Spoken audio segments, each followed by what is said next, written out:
This guy's expanding his YouTube channel, but God forbid anybody else does it. I've waited an hour, 20 minutes for you to say the dumbest thing with respect, Patrick. That is not an analogy. Every time that you say the dumbest things is when you get cornered. What do you mean you're expanding? That is the worst analogy. Mehdi Hasan appeared on Patrick Bet-David's show for a debate, and Patrick Bet-David ended up making one of the most ridiculous arguments I've heard in a long time, which is really saying something coming from a MAGA loyalist like him.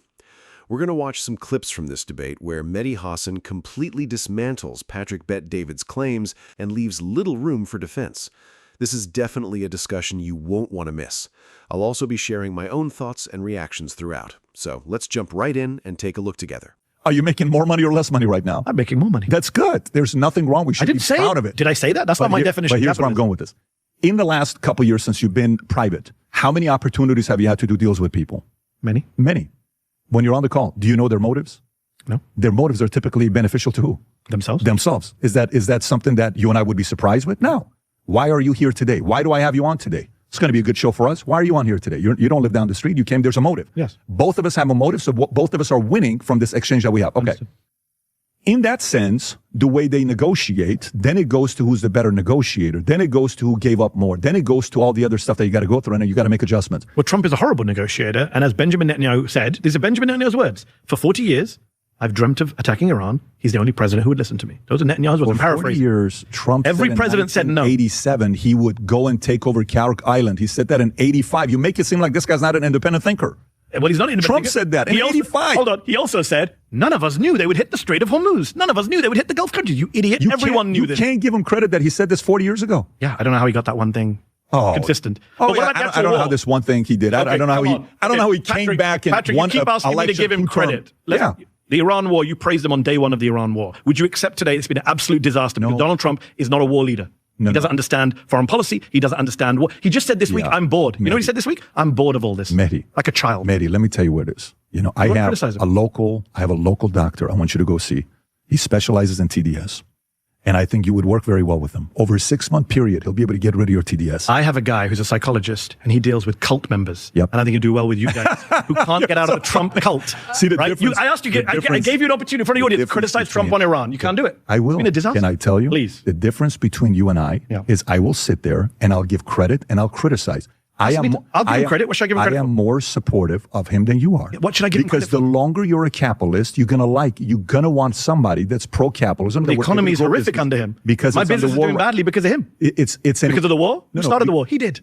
I take ownership that he started the war. So when you say give him credit, can I finish? You're going to allow me to finish my thought? Please. Did you give him credit with Venezuela? No, of course not. Illegal action. So that's also no. He broke international law, American law, the Constitution. So that's a no for you as well. He killed a grandmother. Let me ask you a question. And he brought this guy into a court case that he might lose. If they take over Cuba, would that be a victory in your eyes? So give it already criticism up front. You think I'm supporting? You want me to come here to Florida and support imperialism?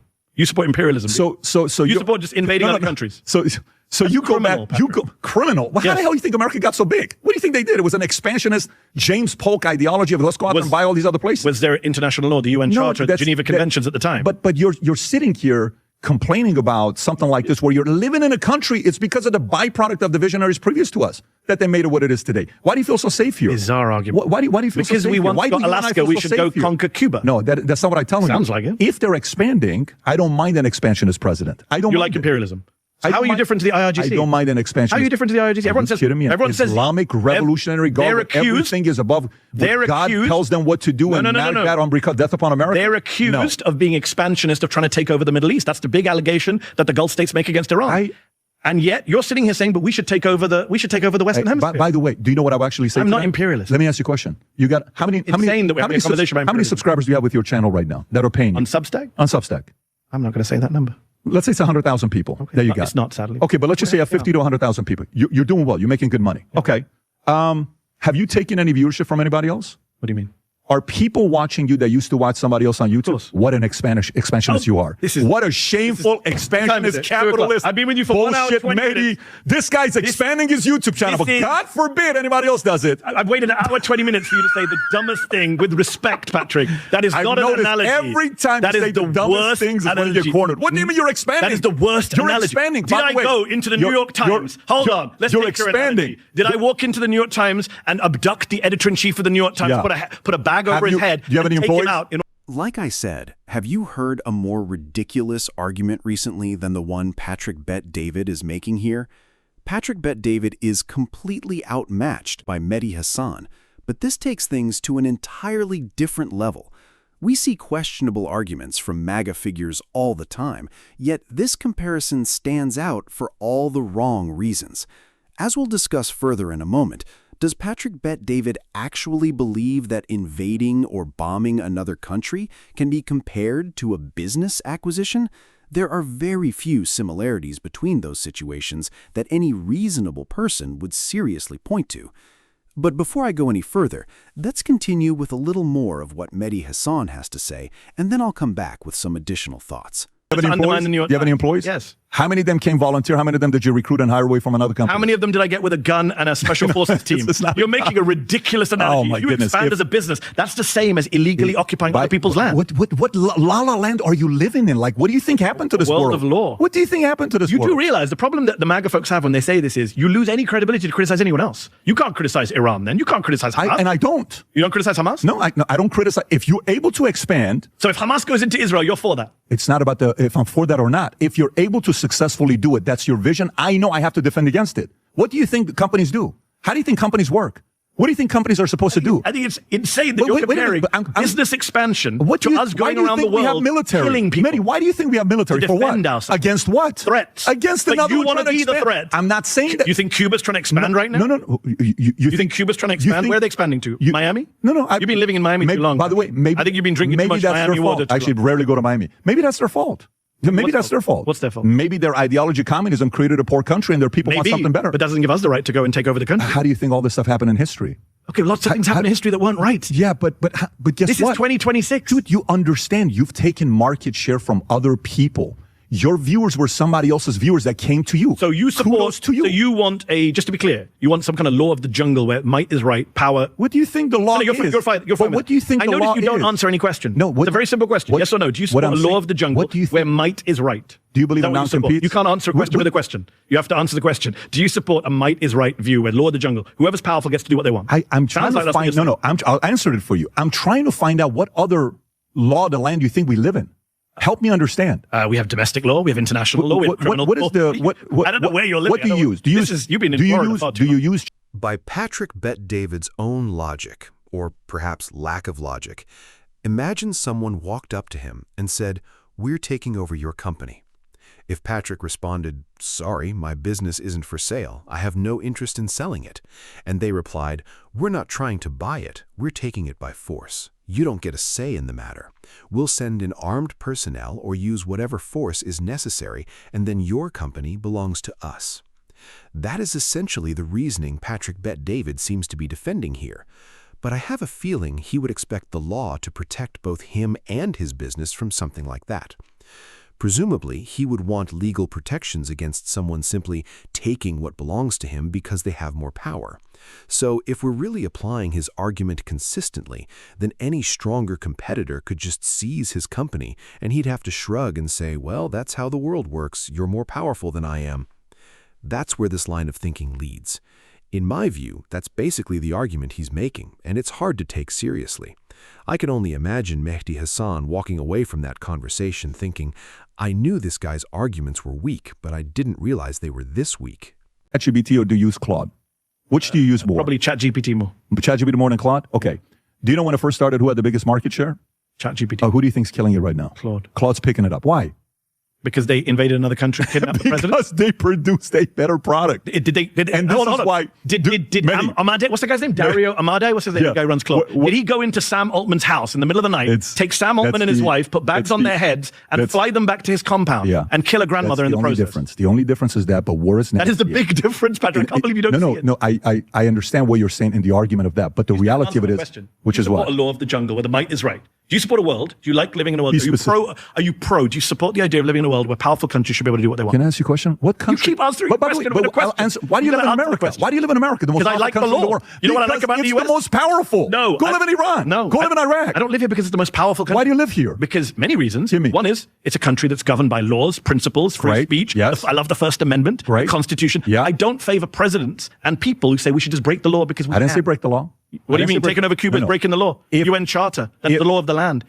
if they come and they try to take over. Who's coming? Whoever it is. Trump's already talking about it. Rubio's already talking about it. The Cubans are not taking over anything. No, Cubans are not taking over anything. We are launching a war of aggression, like the Nazis. Nuremberg called it. You know what the Nuremberg Tribunal called a war of aggression? I'm assuming. Supreme international war crime. Is it fair to say you were against tariffs on day one? Yes. I was for tariffs.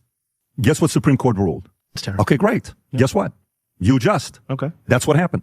If they go... You want to live in a world where Trump says, F the Supreme Court, and that's what J.D. Vance has said on the record. Not at all. J.D. Vance has said this on the record. But you just said you want powerful people but let me get to do what they want. Look, let me tell you. You said it. Everyone today, can watch it. Trump's the president, okay?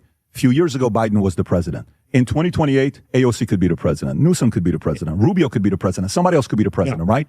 Every time the opposing side is the president, the opposing side thinks it's the end of the world. What ends up happening to America?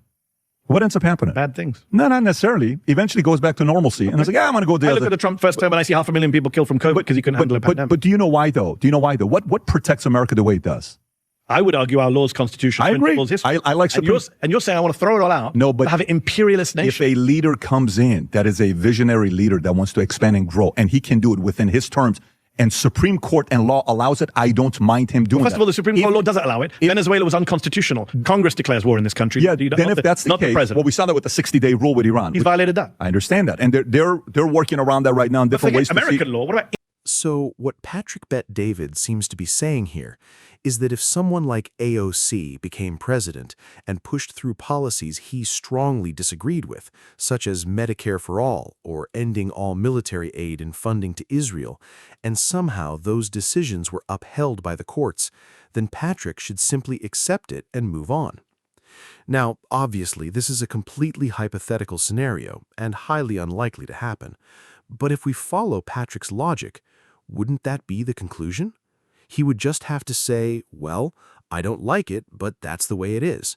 Maybe a future president will come along and reverse it. That appears to be the standard he's applying here. The implication is that if a president can get away with something and the courts allow it, then it automatically becomes acceptable, regardless of whether people believe it violates laws or established principles. Taken to its extreme, that reasoning becomes very difficult to defend. Throughout history, there have been plenty of laws and court decisions that we now recognize as deeply wrong. Simply because something is declared legal does not automatically make it right. That's why Patrick Bet-David's argument struck me as so unbelievable. It felt like Mehdi Hasan was listening to it and thinking, how can anyone seriously defend this position? And honestly, watching Mehdi Hasan methodically tear apart those arguments was one of the most entertaining parts of the entire debate. If you want to see the full conversation, it's available on Patrick Bet-David's PBD podcast channel and runs for more than 2 hours. There were several interesting moments throughout, and I may cover some of them in another video. But this section stood out to me because it perfectly highlighted just how weak and bizarre the comparison was.